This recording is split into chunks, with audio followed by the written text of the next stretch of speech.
میں نے فوکس خاص طور پر حکومت کے پوائنٹ آف ویو سے کیا ہے کہ صحابہ کرام کی حکومت 11 to 60 ہجری اور پھر تابعین کی حکومت 60 to 133 ہجری. اب یہ جو پیریڈ آیا تو اس میں نے دیکھیے کہ آپ کو یہ 4 کرائسس کے پیریڈ پہ بات کی اور 3 ایسے جو پازیٹیو جو زیادہ لمبے ہیں کہ جس میں بہت استحکام ہوا ہے، ایک بہت اسٹیبلش طریقے سے ایک حکومت چلی اور پھر پوری ترقی ہوتی چلی گئی ہے. تو اس کی اسٹڈی ہم کرنے لگے اور کرائسس کی بھی اسٹڈی کریں گے. ظاہر ہے کہ یہ انسان جب ہوتا ہے تو وہاں ہسٹری میں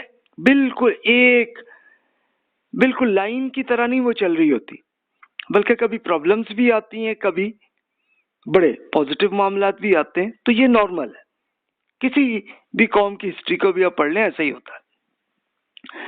اب ہم سٹارٹ کرتے ہیں جو ابتدائی بحران کا دور، یعنی یہ تب ہوا تھا کہ جب رسول اللہ صلی اللہ علیہ وسلم کی رخصت کا معاملہ ہو گیا تھا.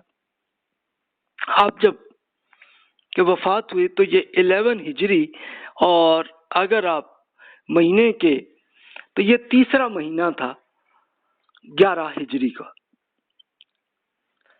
ربیع الاول. اس میں آپ کی اللہ تعالیٰ کی حضور ہو گیا تھا معاملہ. تو اب ایشو فوراً ہی پیدا ہونے لگا، ہوا نہیں تھا لیکن ہوا کیا تھا کہ عرب قبائل میں جاہلیت سے اب تک عصبیت موجود تھی. عصبیت کیا چیز تھی کہ بس جی جو ہمارا قبیلہ ہے ہم اسی کے ہی ساتھ ہیں، چاہے وہ نیکی پہ ہے تو ہم بھی نیکی پہ ہیں، وہ برائی پہ ہے تو ہم بھی برائی پہ. تو یہ ایک کلچر رہا تھا. اس میں سے بہت سے قبائل کے لوگ رسول اللہ صلی اللہ علیہ وسلم پہ ایمان تو لے آئے تھے. اب تو تقریباً 1.25 لاکھ افراد وہ تھے کہ جنہوں نے آ کے رسول اللہ صلی اللہ علیہ وسلم کا آخری لیکچر جو ہے حج کے موقع پہ انہوں نے سنا تھا، اور ان کو رسول اللہ صلی اللہ علیہ وسلم نے یہ بھی فرمایا تھا کہ آپ اپنے اپنے علاقوں میں آپ اس کو سب لوگوں تک پہنچا بھی دیں بات کو. تو وہ پہنچی بھی، ٹھیک ہے. لیکن ظاہر ہے کہ ابھی جو پرانی جاہلیت کی عادت تھی وہ تھی، اور اس میں ایک پرانا کلچر جاہلیت سے وہ یہ چل رہا تھا کہ قریش کی حیثیت وہ ابھی تک ویسے ہی موجود تھی کہ ہر قبیلے وہ کسی بھی قبیلے کو اپنے اوپر رکھنا یا حکومت کو وہ پسند ہی نہیں کرتے تھے. صرف ایک قبیلہ تھا کہ جس پہ جاہلیت سے لے کے اب تک یہ معاملہ تھا کہ وہ قریش کو ایک حیثیت رکھتے تھے. اب صحابہ کرام رضی اللہ عنہم جو رسول اللہ صلی اللہ علیہ وسلم کے تھے تو ان میں بہت جنہوں نے خدمت کی تھی، ان میں مہاجرین بھی تھے اور انصار بھی تھے. تو اب یہ پہلا ایک سوال آیا کہ اب جناب حکمران کون ہوں گے، خلیفہ کون ہوں گے. تو اب ہوا یہ کہ ایک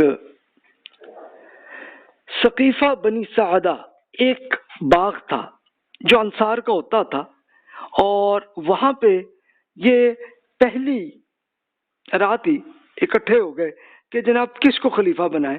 اس لیے کہ رسول اللہ صلی اللہ علیہ وسلم اکثر یہی کرتے تھے کہ حکومت کے کسی بڑی رسپانسبلٹیز کے لیے انصار کو ہی کرتے تھے، کہ اس لیے انہی لوگوں کی حکومت پہلے سے ہی مدینہ منورہ میں تھی اور انہی کے گورنرز بھی رسول اللہ صلی اللہ علیہ وسلم بناتے تھے. تو اب یہ آیا کہ اب جناب ہم پوری امت جو پورے عرب تک حکومت رسول اللہ صلی اللہ علیہ وسلم کی بن گئی ہے تو اب خلیفہ کسے بنائیں گے. تو ثقیفہ بنی سعدہ میں یہ ڈسکشن ہو رہی تھی. تو یہ دیکھیے کہ یہ ثقیفہ بنی سعدہ یہ لائن سے اب دیکھیے یہ باغ ابھی بھی موجود ہے. اب تو مسجد نبوی کے بالکل سامنے ہے، لیکن رسول اللہ صلی اللہ علیہ وسلم کے زمانے میں مسجد نبوی کا بہت چھوٹا سا ایریا تھا اور رسول اللہ صلی اللہ علیہ وسلم کا گھر تھا وہاں پہ، تو وہ بڑا چھوٹا سا حصہ تھا. اور یہ باقی مسجد نبوی میں اس وقت جو کچھ یہ مسجد ہے تو یہ مختلف صحابہ کرام کے گھر تھے. اور یہ میری ریسرچ یہی ہے کہ اس زمانے کا مدینہ یہ تھا کہ یہ جو فرسٹ رنگ روڈ آج کل کہا جاتا ہے مدینہ منورہ کا، یہ جو فرسٹ رنگ روڈ ہے یہ تھا.